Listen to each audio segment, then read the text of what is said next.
अस्सलामुअलैकुम, welcome to health and happiness with doctor Warda Sikandar. एक नए एपिसोड के साथ, एक नए मेहमान के साथ, एक नए टॉपिक के साथ।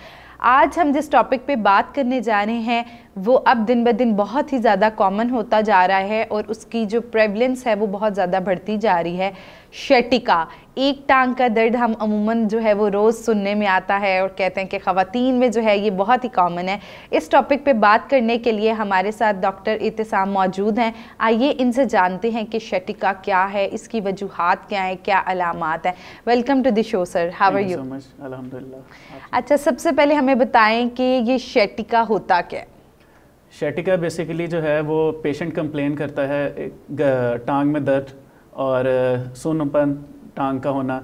बेसिकली इसमें जो है वो कमर से दर्द निकलता है और टांग की पिछली साइड पे जो बैक ऑफ द लेग है उसमें पेन ट्रैवल करता है और अकॉर्डिंग टू पेशेंट जो है वो किसी का नी और किसी के इवन फुट तक जो है वो पेन जाता है, ट्रैवल करता है। अच्छा, हम ये बहुत सुनते हैं कि जी ख़वातीन में जो है वो शटिका, अक्सर ख़वातीन जो है वो कंप्लेन कर रही होती हैं कि टांगों पट्ठों के दर्द चूँकि उनमें कॉमनली देखे जाते हैं, तो क्या ये मर्दों में भी होता है या ख़वातीन में ही सिर्फ होता है? फीमेल्स में ये कॉमन है due to insufficiency of bone mineral density. Calcium intake जो है वो प्रॉपर नहीं है और सेडेंट्री लाइफस्टाइल की वजह से। वैसे जो है मेल्स में भी है ड्यू टू प्रोलॉन्ग जो है सिटिंग, जिनका बैठने का ज़्यादा काम हो या फिर जो है वो ट्रैवलिंग का वो काम, ट्रैवलिंग जिनकी ज़्यादा हो उनमें जो है कॉमन होता है। आपने बात की कि सेडेंट्री लाइफस्टाइल एक वजह हो सकता है, तो इसके अलावा क्या वजूहात हो सकती हैं शटिका की हमारे पास?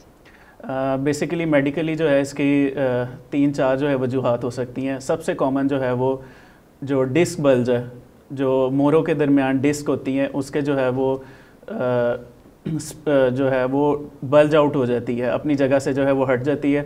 जो नर्व जो है, शटिका जो है बेसिकली नर्व है, उसको है इम्पेंज करती है। जब वो उसको डिस्टर्ब करती है अपनी जगह पे तो उसकी वजह से जो है पेन आपको फील होती है और जो है सुन जो है वो टांग में महसूस होता है।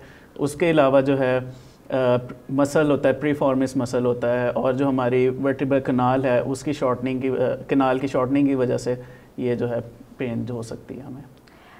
ठीक हो गया। अगर बात की जाए कि किस तरह हमें पता लगेगा कि ये आम टांग का दर्द है या फिर शटिका का दर्द है, तो क्या सिम्टम्स कॉमनली इसके देखे जाते हैं? जब आप वैसे तो जैसे मैंने आपको बताया कि पेन ट्रैवल करता है लेग में और इसकी पेन जो है काफ़ी शदीद होती है और सुन वगैरह होता है। जब ये इसके सिम्टम जो एग्रीवेट होते हैं तो इवन वज़न भी नहीं आता टांग पे। तो जब डॉक्टर को, फिजियोथेरेपिस्ट को जो है वो विज़िट करेंगे तो हमारे कुछ स्पेशल टेस्ट होते हैं, वो परफॉर्म करके इसका पता लगाया जाता है कि ये शटिका की पेन है या नहीं। अच्छा, कॉमनली कोई टेस्ट आप बता दें हमें कि जो हम खुद से करा सकें और उससे हमें पता लग जाए कि जो है। बेसिकली पेशेंट को जो है वो एक आसान लफ्ज़ों में उसके लिए जानना इस बेहतर वो आसान होगा कि जो कमर से दर्द निकलता है और जो है ट्रैवल करता है, बेसिकली कमर से निकलेगा और आपकी टांग में जो है वो ट्रैवल करेगा पेन और साथ सुन होगी। ये इसका बेसिक इंडिकेशन है जिससे पेशेंट को आइडिया हो सकता है कि शटिका की पेन हो सकती है। ठीक हो गया। अगर बात की जाए कि इलाज की, शटिका का जो है वो क्या ट्रीटमेंट है हमारे पास? स्टार्ट में जब पेशेंट को ये पेन फील होती है तो बेस्ट जो है पेशेंट के लिए कि वो फिजियोथेरेपिस्ट को जो है वो विज़िट करें।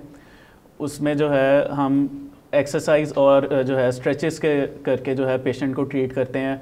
बैक एक्सटेंशन एक्सरसाइज होती हैं जिसमें हम अगर डिस्क बल्ज हुआ है, डिस्क बल की वजह से, डिस्क की वजह से शटिका पेन हो रही है तो हम उसको वापस अपनी जगह पे जो है वो लेके आते हैं। उसके बाद अगर प्रीफॉर्मिस मसल की वजह से हो रहा है तो हम उस मसल के जो स्टिफनेस की वजह से हो रहा है तो हम उसे स्ट्रेच करते हैं कि वो जो है नर्व को रिलीज़ हो जाए।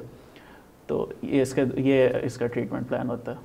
अच्छा, हमारे यहाँ जी होता है कि थोड़ी सी दर्द हुई फटाफट जो है वो गोली खा लें, पट्टे का दर्द है, हड्डी का दर्द है, हमारे यहाँ एक कॉमन जो है वो प्रैक्टिस जो है वो की जाती है। लेकिन जैसे आपने बात की कि इसमें स्ट्रेचिंग और इस तरह का जो ट्रीटमेंट, तो इसमें फिजियोथेरेपी का कितना रोल है शटिका को ठीक करने का? देखें, फिजियोथेरेपी जो है वो मेनली जो है वो फिजियोथेरेपी से विदाउट एनी मेडिसिन जो है हम इसे ट्रीट कर सकते हैं। एक्सरसाइज के थ्रू जो है वो, अगर मैंने बताया कि मसल अगर स्टिफनेस हुई है प्रीफॉर्मिस मसल की तो उसे रिलीज़ किया जा सकता है। और अगर तो है डिस्क बल्ज है तो उसे भी जो है वो अपनी जगह पे वापस एक्सरसाइज के थ्रू लाया जा सकता है। पेशेंट की जो है वो कंडीशन उससे बेहतर हो सकती है। उसके अलावा जो है अगर ये फिज़ियोथेरेपी के तरफ नहीं जाते तो फिर मेडिकेशंस और वो जो है सर्जरी द लास्ट ऑप्शन है। इसलिए बेहतर है कि आप फिज़ियोथेरेपी से जो है इसे एक्सरसाइज के थ्रू ही बेहतर किया जा सके। डॉक्टर एहतशाम, आपने बात की हमारे पास के कॉजेज़, सिम्टम्स। अच्छा, मेजरली जो है वो हमारे पास क्या रिस्क फैक्टर्स हो सकते हैं शटिका के हवाले से? देखिए, हमारे पास जो शटिका के पेशेंट आते हैं उनमें मेजर जो है वो उनकी प्रोलॉन्ग सिटिंग है, ऑफिस वर्क है जिसमें जो है 5 to 8 आवर्स जो उनका सिर्फ बैठने का काम है, या फिर जिनकी ट्रैवलिंग ज़्यादा है, मतलब डेली बेसिस पे या आफ्टर वन डे उनकी ट्रैवलिंग बहुत ज़्यादा है, उनमें जो है ये बहुत कॉमन है। और इसके बाद जो है सेडेंट्री लाइफस्टाइल जो हमारा, उसकी वजह से जो मसलर वीकनेस है, बेसिकली जो हमारी बैक है वो मसल्स की सपोर्ट है। मसल जब वीक होगा तो वो जो है अपनी जो बोन्स हैं उनको जो है वो अपनी जगह से जो है वो लूज़ छोड़ेगा, जिसकी वजह से डिस्क बल्ज और ये सब कुछ प्रॉब्लम्स आती हैं। उसी की वजह से शटिका जो है वो इन्वॉल्व होती है। Okay, we must say that prevention is better than cure. एहतियात इलाज से बहुत बेहतर है। तो ऐसी क्या एहतियातें की जा सकती हैं जिससे हम बासानी शटिका जैसे प्रॉब्लम से बच सकें? जैसे कि मैंने आपको बताया कि इसके अंदर जो है प्रोलॉन्ग सिटिंग और ट्रैवलिंग जो है वो कॉजेज़ हैं। इसके दौरान हम ये पेशेंट को गाइड करते हैं कि आप जो है अपने पोस्चर जो है उसे बेहतर करें। पोस्चर जो है वो चेंजेस लेके आएँ। जैसे अगर आप प्रोलॉन्ग सिटिंग का आपका काम है, ज़्यादा देर बैठने का काम है, तो उसके अंदर आप थोड़ी सी वॉक ऐड करें और जो है अपना पोस्चर चेंज करते रहा करें, जिसकी वजह से जो है वो बेहतर किया जा सकता है। और अपनी लाइफ में जो है वो एक्सरसाइज थोड़ी सी इंक्लूड करें।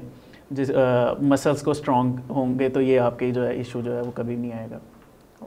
ओके, डॉक्टर एहतशाम हमारे साथ मौजूद थे जो कि फ़िज़ियोथेरेपिस्ट हैं। इन्होंने बहुत ही ज़बरदस्त हमें बताया कि जो शटिका है उसका इलाज जो है वो आप बग़ैर दवाइयों के बेहतरीन फ़िज़ियोथेरेपी से जो है वो करा सकते हैं। उसके अलावा उन्होंने हमें कुछ अलामात बताई।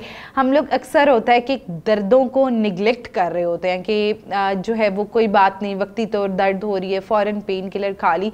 लेकिन ये जो शटिका का मर्ज़ है, हमें डॉक्टर साहब ने बहुत बेहतरीन तरीके से एक्सप्लेन किया कि जो है वो ये मसला जो है अगर इसको टाइमली कंट्रोल ना किया जाए तो ये बहुत बढ़ता जाता है। तो इसलिए हमें चाहिए कि अगर आप जो है वो शटिका से रिलेटेड जो अलामात हमें बताई, टांग का सुन होना, टांग में ज़रूरत से ज़्यादा दर्द होना और आपकी कमर जो है उधर तक दर्द का जाना, तो ऐसी अलामात अगर आप भी फेस करें तो फ़ौरी अपने किसी करीबी फ़िज़ियोथेरेपिस्ट को रजू करें, ऑर्थो सर्जन को रजू करें। और अगर अब आप घर बैठे कंसल्टेशन हासिल करना चाहते हैं तो आप हेलो डॉक्टर फोरम से भी हमारे फोरम पे मौजूद डॉक्टर से कंसल्टेशंस हासिल कर सकते हैं। So don't forget to give your feedbacks. मिलते हैं एक नए एपिसोड के साथ। Thank you so much. अल्लाह हाफ़िज़।